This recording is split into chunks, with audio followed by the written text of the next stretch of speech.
श्री गणेशाय नमः. श्री स्वामी समर्थ. सुप्रभातम. नमस्कार. सिया ऑफिशियलवर आपले सुस्वागतम.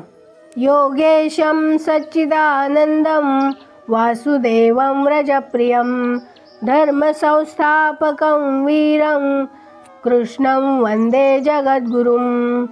आज आपण महाभारतातल्या पहिल्या खंडातल्या आदिपर्व या पहिल्या पर्वातले दुसरे पर्व म्हणजे पर्वसंग्रह पर्व पुढे वाचायला सुरुवात करूया. सौती पुढे सांगू लागले, सर्व महाभारताचा संक्षेप ज्यात केलेला आहे असे अनुक्रमणी पर्व आत्ताच कथन केलेला पर्वसंग्रह, पौष पर्व, पौलोम पर्व, आस्तिक पर्व, औषावतरण पर्व, संभव पर्व, जतुग्रह पर्व, हिडिंब पर्व, बकवध पर्व, चैत्ररथ पर्व, द्रौपदी स्वयंवर पर्व, द्रौपदी विवाह पर्व, विदुरागमन पर्व, राज्यलाभ पर्व, अर्जुन वनवास पर्व, सुभद्रा हरण आदी पर्वात सुभद्रा हरण पर्व, हरणाहरण पर्व, खांडव दाह पर्व, मयदर्शन पर्व इत्यादी उपपर्वे म्हणजे प्रकरणे आदी पर्वात आहेत. पौष पर्वामध्ये उत्तंकाच्या महात्म्याचे वर्णन आहे. पौलोम पर्वात भृगुवंशाचा विस्तार सांगितलेला आहे. आस्तिक पर्वात सर्व प्रकारच्या सर्पांची आणि गरुडाची उत्पत्ती वर्णिली आहे. क्षीरसमुद्रामध्ये मंथन, त्याचप्रमाणे उच्चैश्रवा अश्वाची कथा, जन्मेजयाचे सर्पसत्र चालू असताना महानुभाव भरतांची कथा कशी निर्माण झाली याचे वर्णन आणि राजांचे जन्म कसे झाले याविषयीच्या अनेक प्रकारच्या आख्यायिका संभव पर्वामध्ये सांगितलेल्या आहेत. तसेच इतर पराक्रमी पुरुषांची व महर्षी द्वैपायन व्यासांची उत्पत्ती, देवांचा अंशावतार, दैत्य, दानव, अत्यंत तेजस्वी यक्ष, नाग, सर्प, गंधर्व, पक्षी यांची आणि इतर अनेक प्रकारच्या भूतांची उत्पत्ती कशी झाली इत्यादी गोष्टी यात वर्णिलेल्या आहेत. श्रेष्ठ तपस्वी महर्षी कण्वांच्या आश्रमामध्ये दुष्यंताला शकुंतलेपासून भरत नावाचा पुत्र झाला आणि या भरताच्याच नावाने हा भारत नावाचा वंश जगात प्रसिद्धीला आला. अशा या भरताच्या उत्पत्तीची कथा येथे सांगितलेली आहे.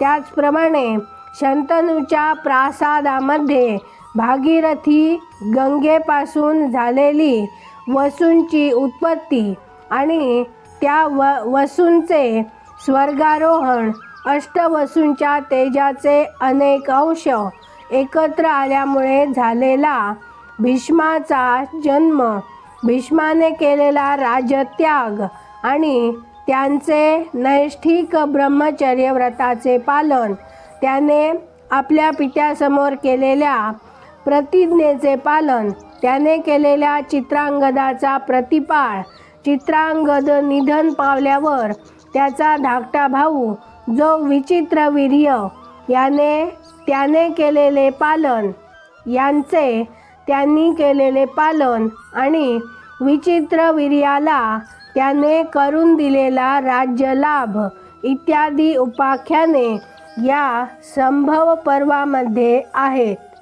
आणि मांडव्य नामक ऋषींनी दिलेल्या शापामुळे यमधर्माचा मर्त्यलोकात झालेला जन्म, वराची प्राप्ती झाल्यामुळे कृष्णद्वैपायन व्यास महर्षींपासून धृतराष्ट्र आणि पांडू यांची झालेली उत्पत्ती आणि पांडवांचा जन्म, वारणावतातील यात्रेच्या बाबतीत दुर्योधनाने रचलेले कारस्थान, पांडवांना दूर धाडण्यासाठी योजलेली कपट वाटेमध्ये बुद्धिमान युधिष्ठिराच्या हितासाठी विदुराने इतरांना समजू नये म्हणून म्लेच्छ भाषेमध्ये केलेला उपदेश, विदुराने सुचविल्याप्रमाणे पांडवांनी भुयार खणण्याचा केलेला उपक्रम, लाक्षागृहामध्ये आपल्या 5 पुत्रांसह झोपलेल्या एका निषाद स्त्रीचे व पुरोचनाचे तेथेच झालेले दहन इत्यादी गोष्टींचे वर्णन केलेले आहे. यानंतर भयानक अरण्यामध्ये पांडवांना झालेले हिडिंबा नामक राक्षसीचे दर्शन, तिचा भाऊ हिडिंब याचा महासमर्थ भीमाने केलेला वध आणि भीमापासून हिडिंबा राक्षसीच्या ठायी झालेला घटोत्कचाचा जन्म याच प्रकरणात वर्णिलेला आहे.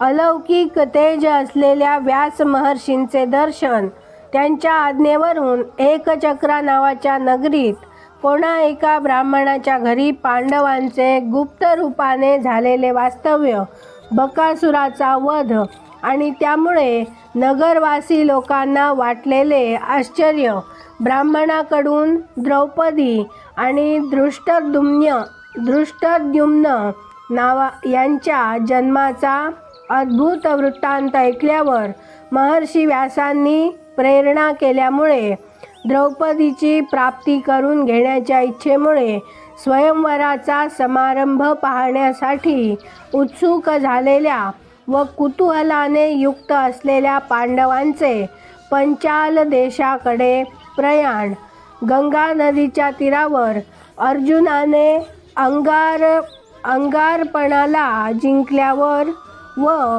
त्याच्याशी सख्य केल्यानंतर त्याच्यापासून तपती, वसिष्ठ आणि और्वानल इत्यादींच्या मनोरम कथांचे श्रवण, त्यानंतर त्या सर्व भाषांचे मिळून त्या सर्व भावांचे मिळून पंचाल देशामध्ये आगमन, पंचाल राजाच्या नगरात लक्ष्याचा भेद करून सर्व राजे पाहत असताना त्यांच्या डोळ्यादेखत अर्जुनाने करून घेतलेली द्रौपदीची प्राप्ती, द्रौपदीचा लाभ न झाल्यामुळे निराश झालेल्या आणि क्रोधाने खवळलेल्या राजांचा आणि शल्य व कर्ण यांचा भीम आणि अर्जुन यांनी तुमुल युद्धात झपाट्यात केलेला पराभव, भीमार्जुनाचे ते अलौकिक दिव्य सामर्थ्य पाहताच हे निश्चितपणे पांडवच असले पाहिजेत या कल्पनेने कृष्ण आणि बलराम या दोघांचे भार्गव गृहातील शाळेमध्ये झालेले गमन, 5 भावांनी द्रौपदीशी केलेल्या विवाहामुळे द्रुपद राजाचा झालेला संताप, 5 इंद्रांचे उपाख्यान, द्रौपदीचा देवांनीच ठरवून ठेविलेला अघटित विवाह, दुर्योधनाने पांडवांकडे विदुराची केलेली पाठवणी, विदुराचे पांडवांकडे आगमन आणि त्याची कृष्णाशी झालेली भेट, पांडवांचे खांडव प्रस्थामध्ये झालेले वास्तव्य, त्यांना मिळालेल्या राज्याचा अर्धा वाटा, नारदाच्या सूचनेवरून द्रौपदीच्या सहवासाच्या बाबतीत पांडवांनी पाळावयाचे संकेत, सुंद आणि उपसुंद यांचे उपाख्यान, द्रौपदीसह युधिष्ठिर एकांतामध्ये बसला असताना शस्त्र आणण्याच्या इराद्याने अर्जुनाचा एकाएकी त्या एकांतात झालेला प्रवेश, त्या ब्राह्मणाच्या गायींची सुटका करण्याचा निश्चय करून त्याचप्रमाणे गायी सोडविल्यावर घरी गेल्यानंतर नियमाचे परिपालन करण्याचा निश्चय केलेल्या